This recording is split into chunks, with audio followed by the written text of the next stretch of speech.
You're listening to 1 Minute Podcast Tips. Quick, practical advice to help you podcast smarter, not harder.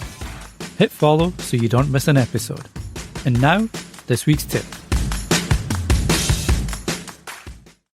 32-bit float has become one of these big talking points in podcasting recently. And if you've been looking at new recorders or interfaces, or even microphones, you've probably seen people talking about it like it's an absolute must-have feature. And it is useful, especially if you record in unpredictable environments. Live events, recording out in the field, situations where somebody laughs really loudly into the mic. That's where 32-bit float can genuinely save you, because it gives you a lot more flexibility if your levels peak or clip during recording. But there is an important distinction.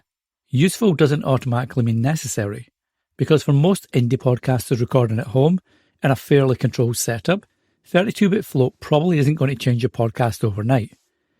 If your mic technique is good, your gain levels are set properly, and you're monitoring your audio, you're already covering the things that matter most.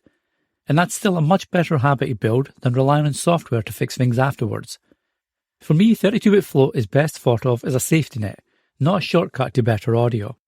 So if you do record in unpredictable situations, it can absolutely be worth it. But if you're a solo podcaster recording in the same space every week, you probably don't need to rush out and upgrade your setup, especially if it's just because the internet says you should. Until the next time, happy podcasting. Thanks for listening to 1 Minute Podcast Tips, helping you podcast smarter, grow faster, and enjoy the process. I'll see you in the next episode.